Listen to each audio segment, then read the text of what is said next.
이제 요한복음이 딱 절반이 지나갑니다. 첫 번째 서론 시간을 할 때 요한복음의 구조에 대해서 이렇게 말씀을 드렸었어요. 요한복음은 크게 두 부분으로 나누어져 있다. 1장서부터 12장까지가 한 덩어리고 13장서부터 20장까지가 두 번째 파트라고 말씀을 드렸어요. 그리고 21장은 하나의 에필로그 같은 역할을 합니다. 그러면 첫 번째 파트인 1장서부터 12장까지의 책 제목을 기억하시나요? 표적의 책이다. 이제서 기억이 나는 분들이 계실 겁니다. 표적의 책이다. 그래서 지난주까지는 우리가 나사로의 부활 사건을 마지막으로 쭉 표적만 다루어 왔었습니다. 그리고 이제 오늘 이 본문은 거기에 대한 결말이에요. 그리고 이제 다음 주부터는 두 번째 파트로 넘어갈 텐데, 두 번째 파트의 책 제목은 영광의 책입니다.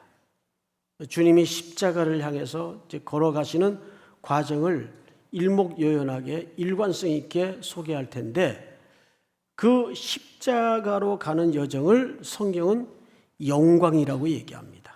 그래서 크게 이렇게 두 파트로 구분되어 있다 정도로 이해를 하시면 좋을 것 같아요. 자, 지난주까지는 나사로의 부활 사건을 마지막으로 표적을 쭉 살펴보았었습니다. 혹시 첫 번째 표적이 무슨 표적이었는지는 기억하시죠? 가나 혼인잔치에서 물을 가지고 포도주를 만든 사건으로 표적이 시작이 되었었습니다. 그런데 그 많은 표적을 목도한 백성들의 반응은 어땠을까요? 오늘 37절을 좀 볼까요? 같이 한번 읽어보십시다. 37절 시작. 이렇게 많은 표적을 그들 앞에서 행하셨으나 그를 믿지 아니하니. 네, 이렇게 많은 표적을 그들 앞에 행하셨으나 믿었다 안 믿었다? 안 믿었다 안 믿었다. 자, 오늘 내용은 그래서 이 표적을 기초로 세 가지 반응에 대해서 소개를 좀 할까 해요. 첫째는 믿지 않은 사람들이 등장을 했고, 두 번째는 42절을 한번 볼까요? 그러나 관리 중에도 그를 믿는 자가 있었습니까? 없었습니까? 예, 믿는 자가 많다라고 돼 있어요. 많다. 자, 그런데 이 많다라는 말 여기서 끝나면 참 좋았을 텐데, 바리새인들 때문에 드러나게 말하지 못하니 이는 출교를 당할까 두려워함이라. 그러니까 이건 어떤 사람들이죠? 경계선에 서서 명분을 놓자니 좀 그렇고, 또 자기들이 평생 쌓아왔던 자기들의 영광, 자기들의 왕국, 자기들의 기득권을 포기하자니 아깝고, 그래서 어정쩡하게 양다리 걸치기 식으로 이것도 아니고 저것도 아닌 경계인들, 회색분자들, 종류의 신앙의 스타일을 만나게 될 겁니다. 그리고 이제 마지막 세 번째는 또 한 종류의 신앙을 만나게 될 텐데, 첫 번째 예수님의 표적을 그렇게 목도하고도 대적하고 반대했던 사람들이에요. 이 사람들은 왜 그랬나? 자, 38절을 제가 읽겠습니다. 이는 선지자 이사야의 말씀을 이루려 하심이라 이르되, 이제 여기서부터 선지자의 글입니다. 주여, 우리에게서 들은 바를 누가 믿었으며 주의 팔이 누구에게 나타났나이까 하였더라. 이것은 이사야 53장의 글인데, 우리가 조금 원본을 보십시다. 원본 이사야 53장을 띄워주세요. 우리가 전한 것을 누가 믿었느냐? 여호와의 팔이 누구에게 나타났느냐? 방금 읽었던 인용한 본문이죠? 여기서 인용을 한 겁니다. 그런데 2절을 한번 같이 읽읍시다. 시작. 그는 주 앞에서 자라나기를 연한 순 같고 마른 땅에서 나온 뿌리 같아서 고운 모양도 없고 풍채도 없은즉 우리가 보기에 흠모할 만한 아름다운 것이 없도다. 네, 끊고 좀 지나가십시다. 2절에 소개된 메시아의 그림은 사람들이 주목하지 않는 모습이에요. 어느 정도인가 하면 그는 주 앞에서 자라나기를 연한 순 같고 마른 땅에서 나온 뿌리 같아서 고운 모양도 없고 풍채도 없은즉 우리가 보기에 흠모할 만한 아름다운 것이 없도다. 누가? 오실 메시아가 이런 모습으로 올 것을 이사야의 글을 통해서 이미 예고했어요. 사람들은 주님이 왔지만 그를 주목하지 않았어요. 나사렛에서 무슨 선한 것이 나겠느냐. 또 심지어는 예수님이 30 초반이었을 텐데 네가 아직 50도 안 된 주제에 그런 말을 하느냐. 그러면 최소한 예수님의 겉모습이 동안이었다는 얘기입니까? 나이보다 훨씬 많이 보였다는 얘기입니까? 훨씬 많이 보였다는 얘기예요. 이 동안은 성경적인 얼굴이 아니에요. 응? 저 같은 얼굴. 이게 전혀 성경적인 얼굴이 아니에요. 뭔 소리를 하는지 지금 모르겠어요, 저도. 실제 예수님의 겉모습은 굉장히 초췌하고 오죽해서 마른 땅에서 나온 줄기 같았다라는 표현을 했을까요? 3절을 한번 볼까요? 3절 시작. 그는 멸시를 받아 사람들에게 버림받았으며 간고를 많이 겪었으며 질고를 아는 자라. 마치 사람들이 그에게서 얼굴을 가리는 것 같이 멸시를 당하였고 우리도 그를 귀히 여기지 아니하였도다. 네, 어느 구석 하나 흠모할 만한 것이 없고 귀히 여김을 받을 만한 외적인 모습이 보이질 않았어요. 그래서 사람들은 그를 고개를 돌렸고 주목하지 않았고 배척했고 외면해 버렸습니다. 이런 모습으로 주님은 메시아는 고난의 종으로 이 땅에 오실 것을 이사야 선지자가 이미 예고했어요. 왜? 오늘 본문으로 다시 눈을 돌려서 자 40절을 볼까요? 그들의 눈을 멀게 하시고 그들의 마음을 완고하게 하셨으니 이는 그들로 하여금 눈으로 보고 마음으로 깨닫고 돌이켜 내게 고침을 받지 못하게 하려 함이라. 여러분, 이것은 책임이 하나님께 있다는 말이 아니고 그들이 예수님을 그렇게밖에 볼 수 없었던 데에는 두 가지 이유가 있어요. 하나는 무지입니다. 우리가 12장에 걸쳐 오면서 계속해서 반복된 표현의 문장 하나가 있어요. 깨닫지 못하더라, 알지 못하더라. 무지를 얘기합니다. 그런데 이것도 표면적 이유에 불과합니다. 이 무지라는 원인도 이유가 되지만 그 무지 속에 덮어진 진짜 이유는 뭐냐 하면 그들의 왕국, 그들의 영광, 그들의 기득권을 포기할 수 없었기 때문에 그래요. 이것을 오늘 요한은 43절에서 이렇게 표현을 했어요. 43절, 그들은 사람의 영광을 하나님의 영광보다 더 사랑하였더라. 우리에게는 결국 두 개의 영광이 있습니다. 하나는 자기 영광이에요. 자기 영광과 자기 왕국과 자기의 기득권입니다. 결국 이것 때문에 우리 눈이 가리워져요. 무지가 발생하고 주님을 주님으로 보지 못하는 불행에 빠지게 되는 거죠. 결국 우리는 이 양자 사이에 걸려 있어요. 자기 왕국을 추구하는 삶을 살 것이냐, 그리스도의 왕국을 추구하는 삶을 살 것이냐. 이 둘 중에 하나일 수밖에 없습니다. 그러나 그 수많은 사람을 살려내고 눈먼 자를 고쳐내고 38년 된 환자를 일으키시는 주님의 표적을 보고도 그들은 그 자기들의 왕국, 자기들의 기득권, 자기들의 영광을 놓을 수 없기에 눈이 가리워져서 결국 메시아를 십자가로 내모는 역할을 하고 말았습니다. 주님은 기꺼이 13장서부터 이제 그 영광의 고난을 감당하는 주님만이 이해할 수 있는 영광의 길로 두벅두벅 십자가를 향해서 걸어가실 겁니다.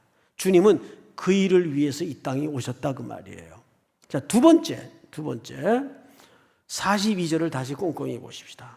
42절을 보니까 그러나 관리 중에도 그를 믿는 자가 많되, 자, 앞을 잠깐 보실까요? 관리가 누굽니까? 기득권 세력이에요. 이들이 그 공동체 안에서 유대교의 본산지에서 그 관리의 직책에 올라가기까지 얼마나 많은 시간을 들였고 노력을 했을까요? 또 율법에 매달렸을까요? 그래서 이제 관리가 되어 거기서 생성되는 기득권, 영광은 매우 세상을 살아가기에 편리한 것이고 달콤한 것이었습니다. 이거 우리가 글에 있으니까 그거 하나 못 놔? 이렇게 말할 수 있나요? 절대 쉬운 일이 아닙니다. 세상은 어떤 생리인가 하면 조그만 완장 하나만 채워줘도 그것 가지고 대단한 권세를 부리는 세상이에요. 그게 어쩌면 이 세상의 생리고 속성입니다. 어쩔 수가 없어요. 그런데 관리 정도 되려면 그게 쉬운 일이 아니에요. 사람은 올라가기는 자연스럽게 올라가지만 자기의 위치에서 내려가는 것은 죽음만큼이나 힘든 일이에요. 그들은 분명히 예수님을 부인할 수 없을 정도로 믿었어요. 믿었는데 성경 기자는 이렇게 고발합니다. 바리새인들 때문에 드러나게 말하지 못하니 이는 출교를 당할까 두려워함이라. 여러분, 출교가 뭐예요? 이건 공동체에서 아웃되고 배제되는 거예요. 이건 물리적인 죽음만큼이나 힘겨운 싸움을 시작해야 된다는 얘기가 됩니다. 사랑하는 성도 여러분, 1996년쯤으로 기억이 되는데 제가 중국의 어느 선교사님을 좀 중요한 일로 방문할 기회가 있었어요. 일정을 막 소화하고 있는데 이 선교사님이 주저주저 하더니 목사님, 일정이 바쁘시지만 꼭 좀 만나주시고 가야 될 분이 있습니다. 누군데요? 그 자리에서 대답을 안 하더라고요. 그래서 뭔가 좀 일이 있나 보다 하고 묵묵히 그냥 그분을 따라갔습니다. 저녁 시간이었는데 컴컴한 골목으로 한참 가더니 허름한 아파트를, 엘리베이터도 없는 아파트인데 걸어서 올라갔습니다. 탁 들어서니까 바짝 마른 젊은 두 부부가 앉아 있어요. 그래서 이분들이 누구십니까? 그랬더니 중국에서 아주 유명한 명문대학의 법학을 가르치던 교수님들이었는데 이 부부가 다 교수였어요. 어느 경로를 통해서 복음을 듣게 된 겁니다.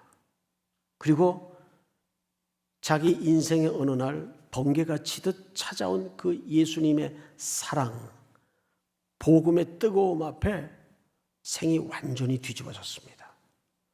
그리고는 내 마음에 찾아오신 이 예수님에 대해서 나누고 소개하지 않으면 견딜 수 없는 불붙는 마음이 일어난 거예요.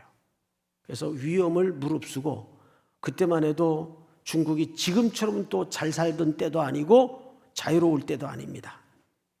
은밀하게 사랑하는 제자 며칠 모아가지고 자기가 만난 예수를 간절한 마음으로 가르치고 나누고 있었습니다.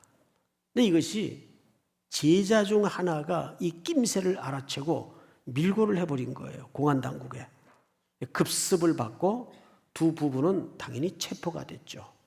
3개월 동안 두 가지 제한을 놓고 무시무시한 고초를 겪게 됩니다. 첫째, 지금부터라도 공안당국의 질서를 따르겠느냐? 두 번째는 네가 만난 그 예수라는 인물에 대해서 고백을 변경하거나 포기할 수 있다면 너를 풀어줄 용의가 있다. 이 교수들을 만나보니까 그렇게 뭐 드센 인상도 아니고 그저 초라한 정말 힘없는 선비 같은 모습이에요. 그런데도 3개월 동안 무시무시한 고초를 겪어내면서도 이런지하에 거절을 합니다. 그리고 담담하게 흔들리지 않고 그 고초를 겪은 끝에 결국 교수직을 박탈을 당해요. 그리고 그때 제가 만났을 즈음이 집안의 연금 상태에 있었습니다. 그러니까 밖에 출입은 안 되는 거예요. 사람들은 그 집을 들락달락할 수 있어도 출입은 불가한 상태였습니다. 세월이 꽤 지났는데도 그 매우 단호한 그 가녀린 듯 보이는 이 젊은 두 교수 부부의 그 사건이 계속 기억이 나요. 여러분, 우리는 가끔 삶을 살다 보면 이렇게 물리적인 박해는 당장 내 앞에 없을지라도 세상의 실리와 명예와 이익을 손에 붙들고 내가 조금만 눈 감고 조금만 비겁하면 이게 내 몫이 될 텐데 내가 그리스도의 제자로 복음과 함께 고난을 각오하면 이걸 놔야 되는 기로에 서 있는 경우들이 얼마나 많습니까? 사실 이 관리들은 기득권층들이에요. 그런데도 예수님의 표적과 복음 선포를 통해서 그분을 부인할 수가 없었습니다. 그래서 믿는 관리들이 많아졌다고 돼 있어요. 그런데도 그들은 출교를 당할까 두려워해서 자기의 고백을 드러내지 못한 삶을 살고 있었는데 성경 기자인 요한은 이것을 어떻게 평가했나? 43절을 다 같이 한번 읽어볼까요? 시작! 그들은 사람의 영광을 하나님의 영광보다 더 사랑하였더라. 네, 사람의 영광을 하나님의 영광보다 더 사랑하였더라. 늘 우리는 이 두 개의 영광 사이에 끼어 있어요. 어느 쪽의 영광을 붙들 것인가? 여러분, 세 번째 경우로 들어가겠습니다. 세 번째는 44절에서 소개되는데 이렇게 소개를 하고 있어요. 예수께서 외쳐 이르시되, 앞을 잠깐 보십시다. 여기 외쳐 이르시되라는 이 동사는 예수님에게 관련돼서 정확히 요한복음에 4번 등장을 하는데 공통점이 있어요. 4번 등장된 외쳐 이르시되라는 말 전부 신적인 기초와 근거와 기원을 말할 때 이 표현이 등장을 해요. 외쳐 이르시되. 그럼 지금부터 소개하고자 하는 내용은 그 출처와 기원이 근거가 하나님께로부터 있다는 얘기입니다. 자, 무슨 내용이 담아져 있는가를 한번 보실까요? 제가 읽습니다. 나를 믿는 자는 나를 믿는 것이 아니요 나를 보내신 이를 믿는 것이며. 앞을 보세요. 예수님이 여기에서 예수님 자신의 정체성, 아이덴티티를 첫 번째 어떻게 설정하셨는가 하면 나는 보냄을 받은 자다라는 설정을 가지고 시작합니다. 다시요. 예수님은 어떤 자로 시작을 해요? 보냄을 받는 자. 이거는 우리 그리스도인들에게 굉장히 중요한 삶의 질서이어야 합니다. 여러분들이 누구냐라고 누군가 여러분들에게 질문을 했을 때 뭐라고 대답을 나와야 될까요? 나는 보냄을 받은 자입니다. 그러니까 여러분들이 예수님이라는 말이 아니고 이 말을 누가 하셨죠? 아버지께서 나를 보낸 것 같이 나도 너희를 세상으로 어떻게 하노라? 보내노라. 여러분들을 보내시는 분은 누굽니까? 예수 그리스도세요. 그러니까 여러분 정말 일상 속에서 내가 보냄을 받은 자구나. 이 감각을 갖고 사나요? 요셉이 하나님의 전체 섭리 그림을 깨닫지 못했을 때에는 팔자가 기구해서 운명이 기구해서 끌려오고 팔려온 줄 알았어요. 그런데 하나님의 전체 그림에 눈이 떠지자 그가 첫 번째 뱉었던 고백 중에 하나가 뭐냐면 내가 이곳에 끌려오고 팔려온 게 아니라 보냄을 받은 자였구나. 이걸 누구한테 처음에 얘기합니까? 형들 앞에. 당신들보다 앞서 보냄을 받았나이다. 당신들보다 앞서 보냄을 받았나이다. 우린 누구로 살아야 돼요? 보냄받은 자로 살아야 돼요. 믿으십니까? 내가 그 일터에, 그 가정에, 그 공동체에 보냄을 받은 자로 자리매김되어질 때 그곳에서 내 삶의 의미는 달라질 수밖에 없어요. 내가 그냥 스펙이 짧아서 이런 회사 들어왔구나. 내가 학교 다닐 때 공부 좀 더 할 걸. 그 정도 후회를 하는 건 좋은데 그게 근본적인 의미가 되어서는 안 돼요. 내가 그곳에 뭐 한 자예요?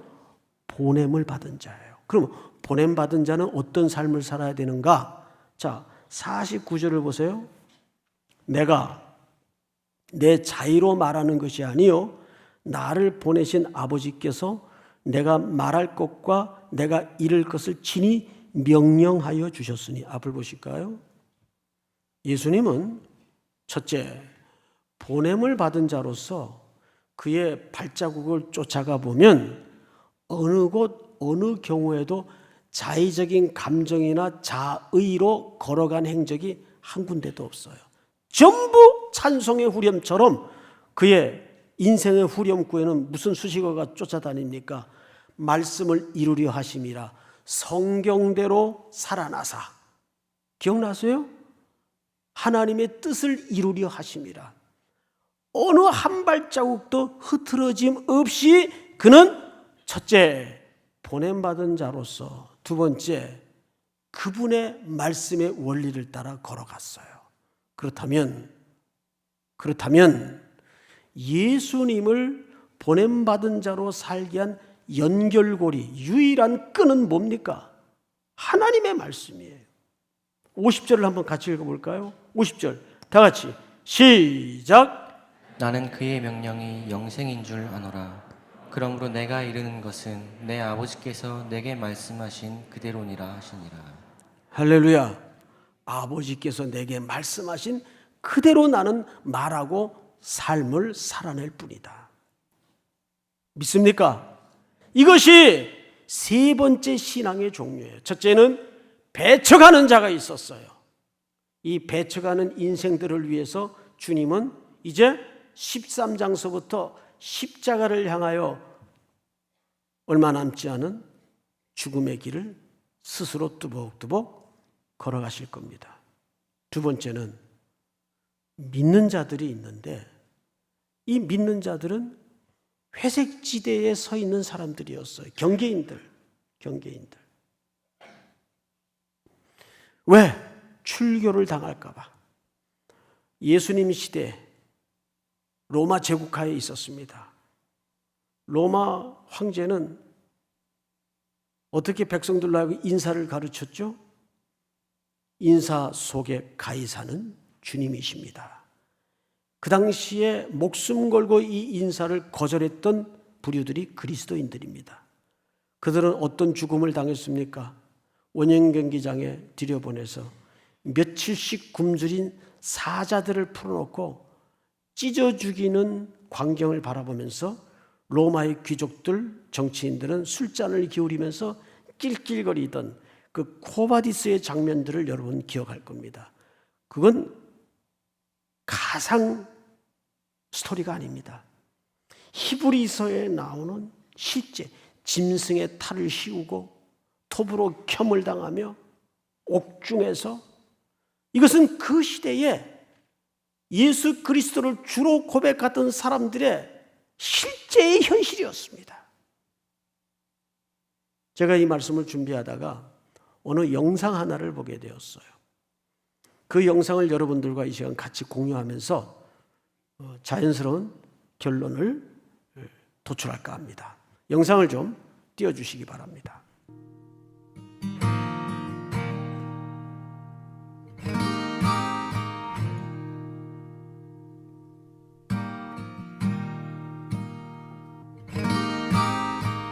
There's a true story of a small village in India. And in this village, there was this family that came to a saving faith in Jesus Christ as Savior and Lord. This agitated the village so much, and everybody became so upset that an angry mob gathered and shoved them into the public square. The village chief confronted them, and he said to the man, "If you and your family will not recant your faith, you all will surely die." The man didn't know what to say or what to do. And so the only thing that came to mind for him were the words of a song that he himself had composed when he had first surrendered his life to God. And so he began to sing, "I have decided to follow Jesus. No turning back, no turning back." And with that, horrifically, his children were killed. I have decided to follow Jesus.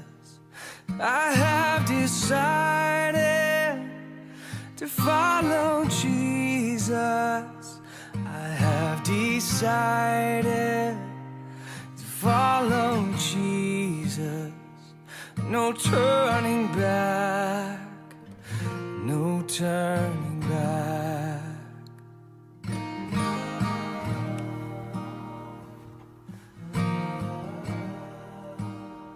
He was given another chance, this time with his wife's life on the line. And yet he continued to sing, "Though none go with me, still I will follow. No turning back, no turning back." Though none go with me, still I will follow. Though none go with me, still I will follow. Though none go with me, still I will follow. No turning back, no turning back. After her tragic death, he was given one final opportunity, this time to save himself. And yet he continued to sing. Cross before me, the world behind me. The cross before me, the world behind me. The cross before me, the world behind me. No turning back, no turning back.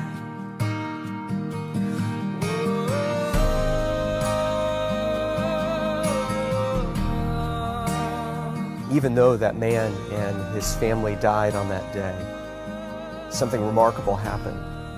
A seed was planted in the heart of that village chief, a seed that began to grow over time, and eventually he called the community together in that very same neighborhood, in that very same square.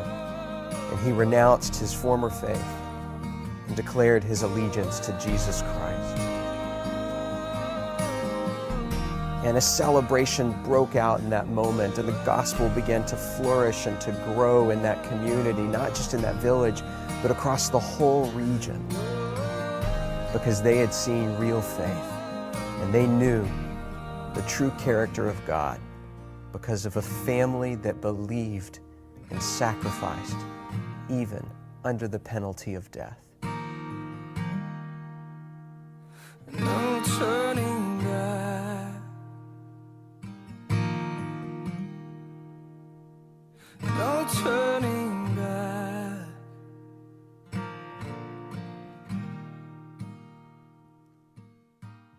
지난번 중동 어느 나라에서 중동 두 소녀에게 세례를 줄 기회가 있었습니다.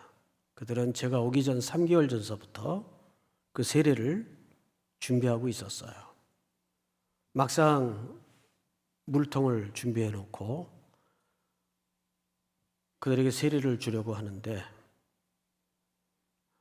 그 두 소녀의 몸이 너무너무 얼어붙는 거예요. 그들의 나라에서 종교를 바꾼다는 것은 평생 죽음 같은 고초를 각오해야 되는 결단 없이는 행할 수 없는 일입니다. 제가 이렇게 제안을 했어요. 정 두려우면 다음에 해도 좋다. 그랬더니 그들의 입에서 뜻밖의 이야기가 나왔어요. 너무 무섭지만, 너무 두렵지만 이번 기회를 놓치고 싶지 않습니다. 주님이 나를 구원해 주신 그 구원의 은혜를 흔적을 갖고 싶습니다. 그리고 그들에게 세례를 베풀었습니다. 여러분, 왜 두렵지 않겠어요? 왜 무섭지 않겠어요? 그런데 그 공포와 그 두려움을 뛰어넘는 주님께 붙들린 구원의 은혜, 하나님이 나를 독생자 예수 그리스도를 통해서 어떻게 사랑하셨는가? 우리는 그저 오래된 CCM, 고전 복음송으로만 알고 있던 이 오래된 찬양 속에 한 가정의 처절한 죽음이 감춰져 있다는 사실 앞에 옷깃을 여미게 됩니다. 오늘 이 영상과 이 말씀을 듣는 우리 모두에게 세 가지 기도 제목을 주님이 함께 했으면 하는 마음을 주십니다. 첫째는 지구촌에 생사의 기로 앞에 박해를 받는, 그저 좀 어려운 정도가 아니라 생사의 기로 앞에 내몰려져서 벼랑 끝에서 박해를 받고 있는 17만 명의 박해받는 형제들이 있습니다. 그들을 위해서 오늘은 특별히 좀 기도를 했으면 좋겠어요. 두 번째는 우리를 위해서 기도하십시다. 우리는 명분도 놓고 싶지 않고 이 땅의 영광도 포기할 수 없는 경계선에 서서 머뭇거리는 자는 아닌가. 그리스도의 나라의 영광보다 자기의 영광을 포기하지 못한 채 늘 경계선에서 머뭇거리고 있는 우리의 모습을 정직하게 놓고 기도하십시다. 그리고 마지막 세 번째는 오늘 주신 말씀처럼 세상 끝날까지 우리 교회와 우리 삼일교회 성도들에게 명령하신 땅끝까지 이르러 내 증인이 되라는 복음과 함께 고난을 받으라는 이 대명령 앞에 우리의 헌신과 우리의 시간을 새롭게 하여 주시옵소서 하는 마음으로 우리 No Turning Back 다 같이 일어나셔서 이 찬양을 드리겠습니다. 주님 뜻대로 살기로 했네.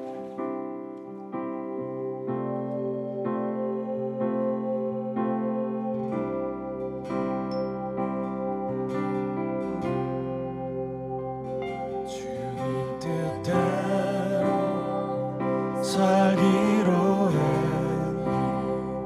주님 뜻대로 살기로 했네 주님 뜻대로 살기로 했네 뒤돌아서지 않게 이 세상 사람 날 몰라줘도 이 세상 사람 날 몰라줘도 이 세상 사람 날 몰라줘도 이 세상 사람 날 몰라줘도 뒤돌아서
돌아서지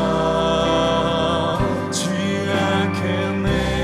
이 세상 사람 날 이 몰라도 세상 사람 날 몰라줘도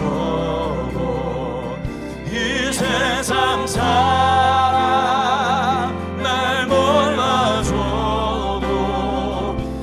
이 세상 사람 날 몰라줘도 뒤돌아서지 않겠네. 세상 등지고 십자가 보내 십자가 보내 세상 등지고 십자가 보내 세상 등지고 십자가 보내 뒤돌아서 우리 다 같이 눈을 감고 뒤돌아서지 않겠네.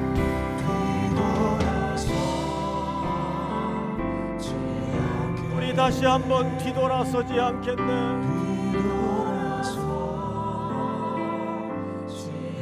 다시 한번 뒤돌아서지 않겠네.